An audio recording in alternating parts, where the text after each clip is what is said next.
everybody to the Ma and to First Friday and the grand opening of Abbott Square and to this incredible book launch for these wonderful, I was about to say ladies, but wonderful researchers, chefs, farmers, deep divers into our community's story as they shared their stories with all of us today. My name is Nina Simon. I'm the Executive Director of the Ma, and it is such an honor to be here at this moment for this book. Because in 2012, when these ladies started their research and started work on this book, that was also the time that we at the Ma started the exploration with our community to talk about creating a community plaza next door in Abbott Square. We originally started at the Ma thinking, oh, Abbott Square, it's going to be about art, it's going to be about history, it's going to be about families, it's going to be about community. And what we heard from people in our community again and again was they said, if you want community to come together, the thing that must be at the center of that experience is food. And so just as we were learning about the opportunities that food could bring in bringing people together now and in the future of our community here in downtown, these amazing authors were doing the research in how food has brought us together as a community in our past, in Santa Cruz County, in so many different ways. So it's so exciting to have you here. These ladies were the 2014 recipients of the Dulcas Award at the museum. There's a group of members of the museum called the History Forum who every year give a grant to a project that shows incredible promise around local history. And the Harvesting Our Heritage book was absolutely a project that blew away that group, and we said, the Dulcas Award folks felt like we've got to give this grant to these women, we've got to see this project come to fruition, and we are so glad to be here today, celebrating how food brings us together now and in the future, and how food has brought us together in the past. Before we get started, I just want to give an appreciation to some other special people in the room. Who here is a mom member? You can raise your hand, it's okay. All right, thank you. I don't want to clap. We can clap for them, clap for members, thank you. Our members at the Ma are the reason we're able to offer free programming and art and history experiences throughout this building for all kinds of people in our community. So I really encourage you, if you love the experiences you're having here tonight, in the museum, in Abbott Square, I invite you to go over to the front desk and say, hey, I want to be part of this community, I want to become a member today. And I will say, you may have seen these postcards floating around. We are giving everybody $10 towards a membership this month, so it's a really great time to join or to rejoin if you have been with us in the past. But this event right now is about the community of the past around food, and I want to introduce our authors, our wonderful collections catalyst here at the Ma, the person who keeps all the art and history together in Santa Cruz County, and that's Marla Novo. Please join me in welcoming her.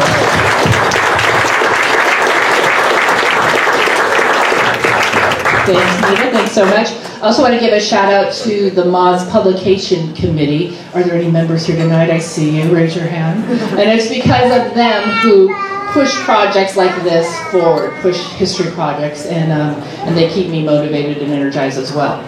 I want to introduce our authors, and just a quick note: when the authors won the Dulcas Award 3 years ago, they would come then to the archives and do research and look at photos and cookbooks and all sorts of things. And every time they came, I looked forward to them coming and to see the curiosity and delight and excitement, while they were doing the research. I see that a lot, but when they all came in, they really made it fun, and they laughed a lot and had a lot of fun, and they made me hungry every time because they were talking about food all the time.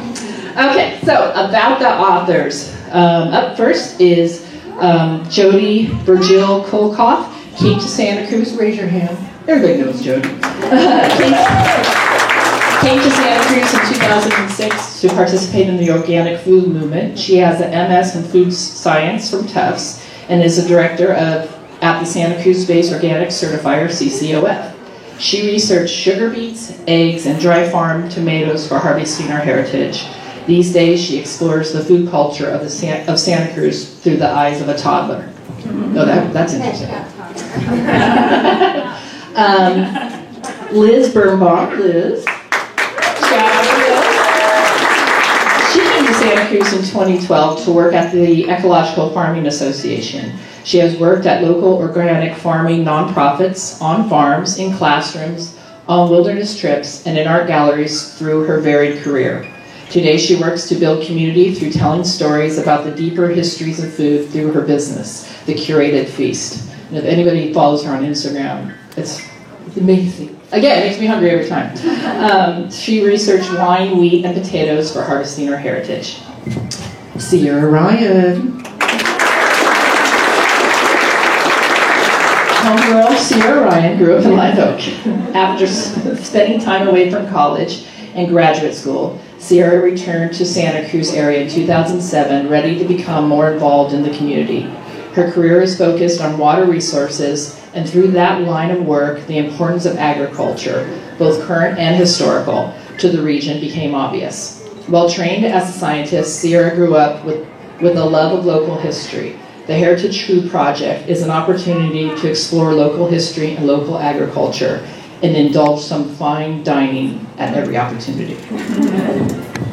Katie Lang Hansen.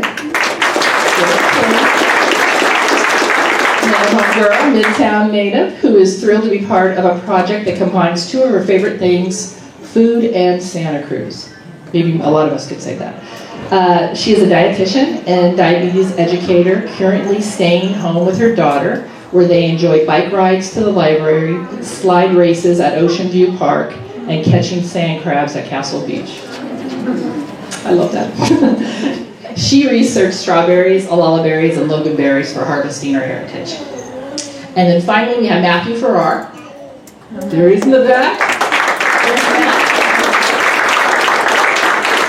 He's from Wilbay Island, Washington. He holds a BFA from Cornish College of the Arts located in Seattle. His BFA is in printmaking and oil painting.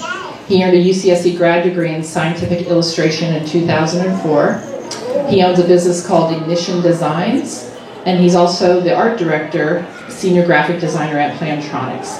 And Matt did the cover art for Harvesting, the beautiful cover art. Who's up first? We'll proceed on. Proceed, we're going to proceed. Here we go.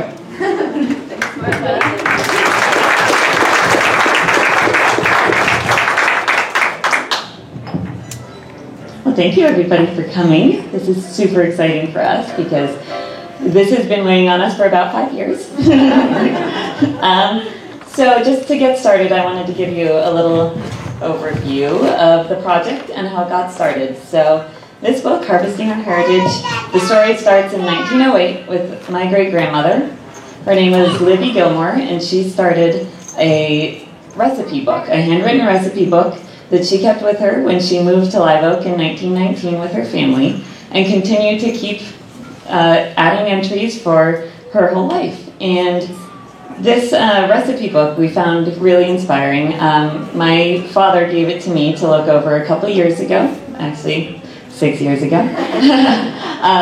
And I just thought it was gorgeous. It was these beautiful handwritten recipes that she had compiled from friends and family and neighbors over a lifetime of living in Santa Cruz. And I was inspired to create a little recipe book that I gave to my friends and family, featuring those recipes for Christmas one year.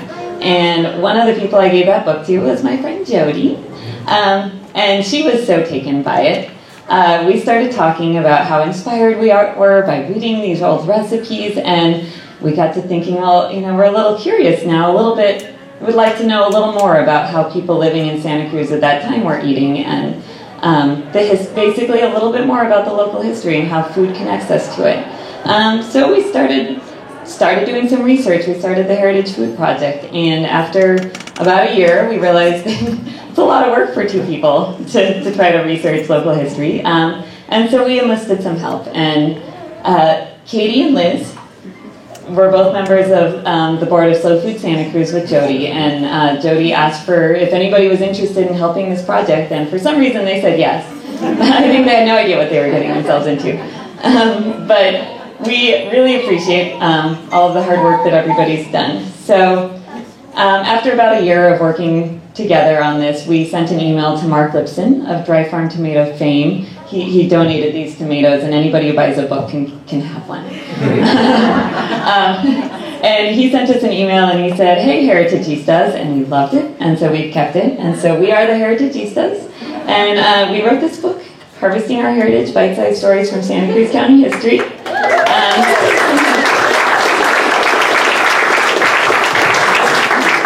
So we'd like to start by just reading you the introduction. So.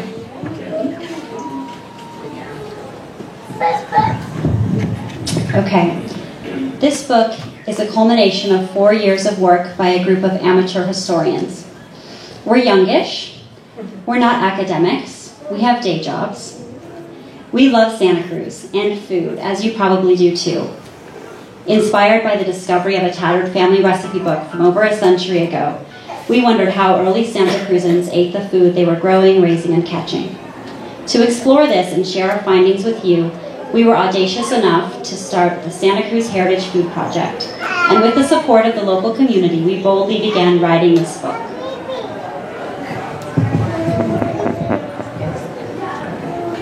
As much as this book is built on local food, it is built on local archives. Between jobs, babies, and diversions, we returned again and again to dusty shelves and glowing microfilm. And we were rewarded with stories that made us gasp, wince, or laugh out loud. We discovered a time in Santa Cruz County when the apple was king, when pismo clams thrived, and when strawberries were rare. We began in the mid-1800s and followed the story into the present day. We will be the first to admit we have not compiled a comprehensive history of agriculture in the county. For example, we will not include the rich history of the first people. By its very nature, written history only tells the story of the writers. At the time of printing, there's really exciting work being done by people reinvigorating a demand for acorn flour or foragers who are putting wild foods like pine nuts and miner's lettuce on the modern table. We touch only lightly on the complexities of agricultural labor, the birth and codifying of organic practices, and the environmental impacts of various eras of agriculture. There are local historians who have covered this ground skillfully before us. Rather, we have written a digestible history into the past. We filtered the archives for you, cherry-picking the best cocktail party fodder, sliding past the Jell-O salad days, adventurously decoding recipes without temperatures, times, or measurements. We curated a taste of local history without leaving you stuffed. As you read the stories and cook these recipes, we hope the book will whet your appetite and inspire you to learn more about local history and food. For those who are interested in digging deeper, our glossary and our source references are a good place to start. Through this process, we became committed advocates of local history organizations. The Agricultural History Project, the Pajaro Valley Historical Association, the Santa Cruz Museum of Art and History, the California Agricultural Workers History Center, and the local history room at the Santa Cruz Public Library. These are exciting, unsung places to explore, and we encourage you to visit. Also, as we researched each chapter, bigger themes emerged. While Santa Cruz is a small county, it has been a player in the world food system from its early days. The rich soil and temperate climate produce competitive yields and crops of superior quality that were shipped across the country and around the world as soon as technology allowed for long-distance travel of fresh produce. The region has a history of innovation, with many agricultural technologies invented or improved upon by locals. There's also a history of crop variety innovation and an appreciation for foods that are best eaten within hours of harvest. We saw the emergence of Santa Cruz's artisanal food culture as far back as the McGrath hop and the Loganberry. Finally, we were struck by the cyclical nature of food production trends as we watched wheat and potato and sugar beet fields yield to apple orchards and berry hoops. It made us wonder, what is next? Harvesting our heritage means that everyone that is living and eating in Santa Cruz County is a part of the story of local food. Project supporter Nikki Silva said, "Every generation must study the stories of the past and add its chapter. This book is our offering." All right, so I hope that made you want to buy the book.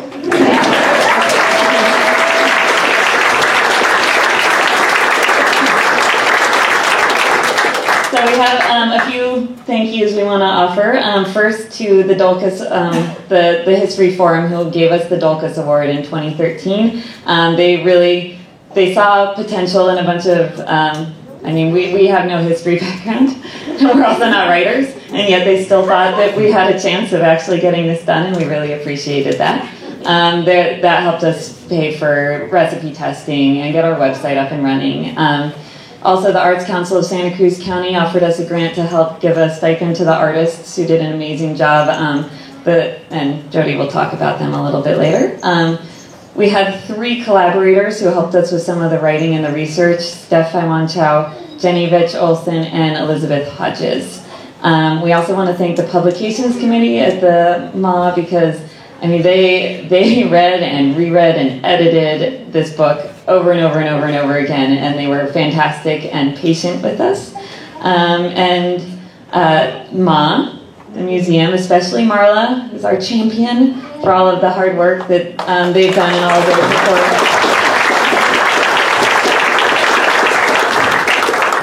Lily Stoichev wrote the preface for the book, and she did an amazing job, and we really appreciate her taking the time. And then really we want to thank all of you, all of our friends and our family who have supported us, who've given us recipes and reviewed early drafts that were not very good. And we really appreciate all the support and the enthusiasm we've received, because it would have been really hard to keep going if other people weren't excited for us.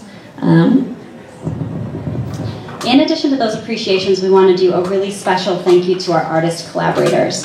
Sarah Waters is here tonight, and she did our layout. She really made us look good and dealt with endless edits up to the very last minute. I think it was almost in the shopping cart of the printer, and we were like, wait. So that was fantastic. Sarah Ori is in the back with her illustrations. The illustrations in the book are for sale tonight. There's some beautiful prints and hand watercolors, so please check them out back there. And then finally, Matt, for our cover artist, he actually understood our vision when we said we wanted an Art Nouveau crate label. He totally got it, and it is also here for sale if you want a black and white line drawing of it. So thank you to our artists.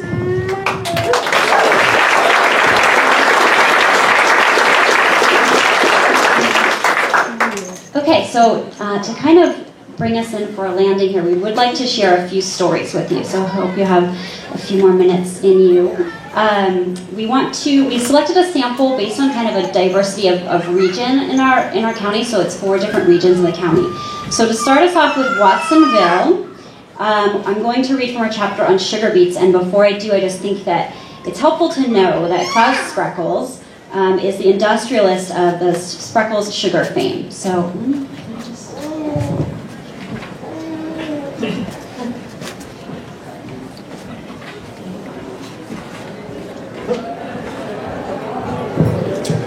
all right. Oh, that's a sugar beet. Oh, yeah, that is a huge sugar beet. Oh my god. Just, yeah. Some of the fun stuff we found in archives. Okay, so Sweet Honeymoon. On May 5th, 1887, the Watsonville Transcript printed excitedly under the heading Rumor that Klaus Spreckels would build a sugar processing plant in Watsonville if farmers would commit half the valley land to growing sugar beets. The leaders of Watsonville discussed this boon for their town over the summer and fall. After the Depression of the mid to late 1870s following the Civil War, a factory promised jobs and growth for the rural Pajaro Valley. On November 10, 1887, they invited Klaus Spreckels, just back from his second trip to Europe, to the Watsonville Opera House to entice him to build a sugar mill in the Pajaro Valley.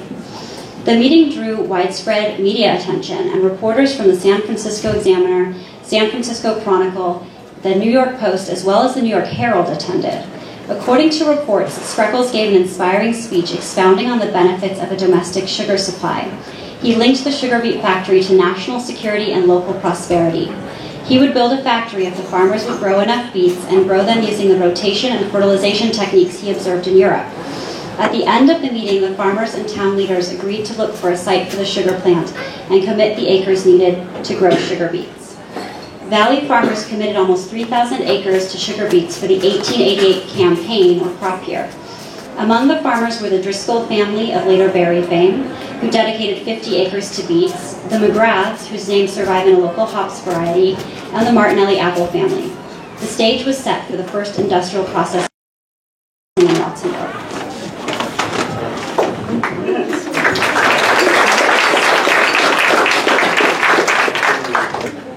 Okay, moving a little bit north, I'm going to read a little bit about poultry, which is very emblematic of live oak. So why poultry? Santa Cruz County was an ideal place to raise chickens for eggs. The local limestone provided calcium for the chickens as an additive to the feed. Santa Cruz lime was advertised well beyond the region because, as it was said, quote, pullets must have lime. Since neither chickens nor eggs do well in extreme temperatures, Santa Cruz County's consistent climate, coastal breezes, and summer fog made the region particularly conducive to raising poultry for eggs. Apples, the predominant crop of the Pajaro Valley in the early 1900s, also complemented the egg industry. Orchards and chickens were touted as an excellent pair. Quote, chickens will not injure the fruit trees, but will fertilize the orchards and also be a positive benefit to the orchardist, as they will destroy large quantities of the codling moth and other pests of the orchard. They cannot be let run on a berry farm, however. So one of my favorite stories in the book is about potatoes, because they actually had a huge impact on downtown Santa Cruz, right where we're standing today. But most people don't know that we grew them here. So this is called the spud rush. While they may seem like a bland food today, potatoes made a significant mark on Santa Cruz's geography. The gold rush created a sequence of other rushes around California, and the spud rush of Santa Cruz was one of them. It is not an exaggeration to say that we owe the site of contemporary downtown Santa Cruz to these starchy subterranean spuds. Entrepreneur Elihu Anthony had moved to Santa Cruz in 1847 and bought the land covering the sloping sides of the Mission Hill Bluff and east of Front Street, the land of the former Mission Garden. Here, on the fertile San Lorenzo floodplain, was where Anthony planted an experimental row of potatoes.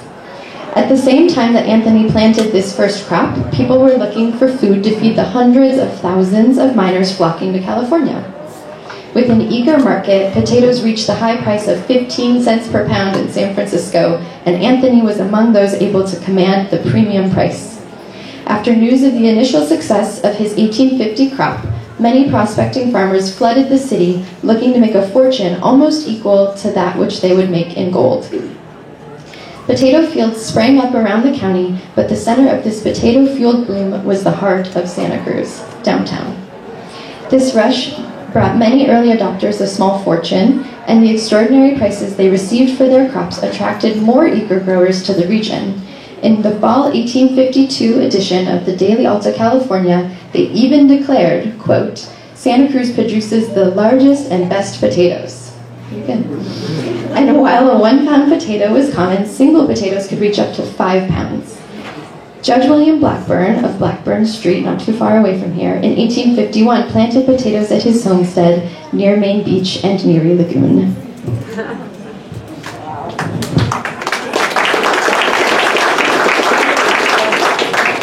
So one of the questions that we got pretty much any time we would tell people about the idea for the project and that we're doing crops, would be like, so you're doing artichokes, right?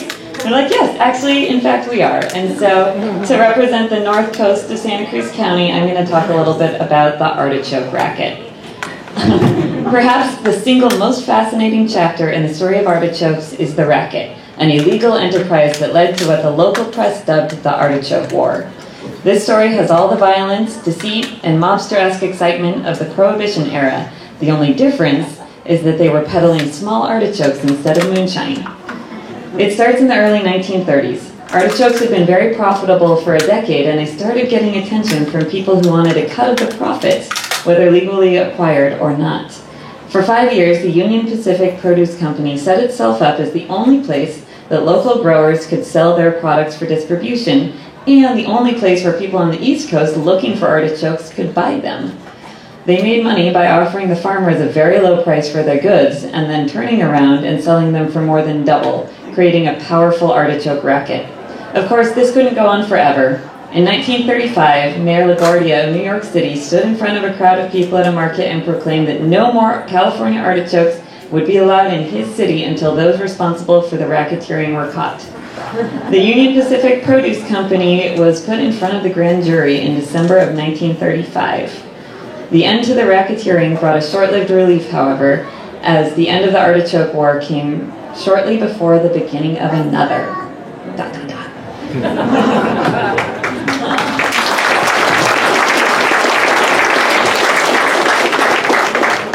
So we're preparing for a toast to celebrate. We have some Martinellis being poured in the back, and Marla will do a little introduction, but just because Martinelli's is one of our most famous little apple products, I'm going to read you the paragraph about that too, so that you can appreciate your apple cider just that little bit more.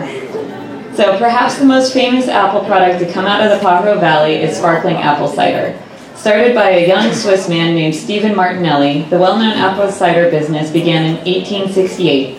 Originally, it produced fermented cider that contained alcohol, which was a major disadvantage when Prohibition started in 1920. However, they paired their new non-alcoholic sparkling cider with a strong marketing campaign, and as a result, Martinelli's is still thriving. Martinelli's has been credited with keeping the apple industry alive in this region. So yeah. Okay, so now the glasses, they're coming, everybody. We didn't prepare another story. We have no more stories. There's none left. Are there any questions? Does anyone have questions? No, we're going to go outside. What's the craziest thing you guys found out? What's the most interesting tidbit? One of my favorite things that didn't make the cut of our little sampling of stories, and I don't know how crazy it is, but it kind of blew my mind, and that is that the Watsonville City Seal has a sugar beet on it. Still, to this day. I mean, I didn't even know sugar beets were grown here, so the fact that it's codified on the city seal with that level of commitment was amazing, and my daughter's coming up to me. It's only so long. Yeah, sure. Iris is a legit Hereditista. This is the most recent copy of Edible Magazine, which we have a whole stack of. They did a really nice piece on the book, and the photographer, when she heard that there were 2 little girls associated with the project, was really kind and offered to allow them to come, and so that's why you see them in the pictures. Thanks.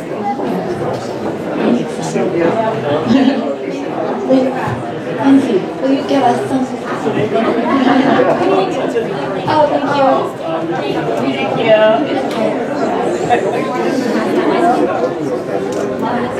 Marla.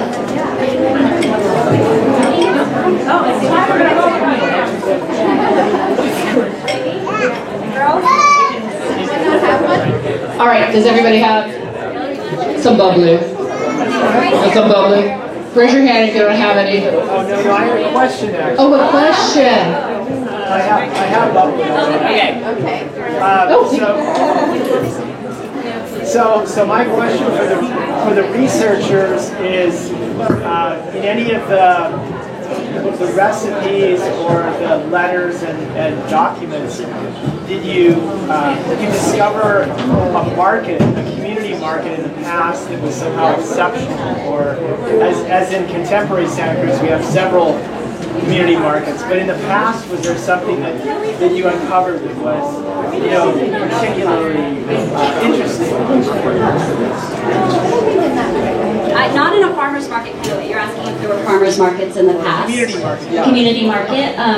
Do you have something to add? I would say that even mentions of particular restaurants or like places like that were so rare because people were just eating at home. Yeah. So. Is there anybody else who needs All right, let's make a toast so we can buy books and have them signed. Yeah, we'll work here. So, yes. Let's all toast these wonderful authors. Yes, they're authors, they're researchers, they're historians now. And to harvesting our heritage, and let's toast all of us to harvesting our heritages here and our stories. Open up those cookbooks, tell those stories. Cheers!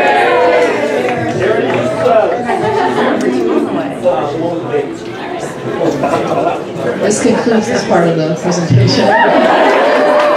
Anyways, the authors will be able to sign in the books, and you can purchase them at the front desk here. If you're a mom member, they're 10% off. And enjoy the rest of your evening.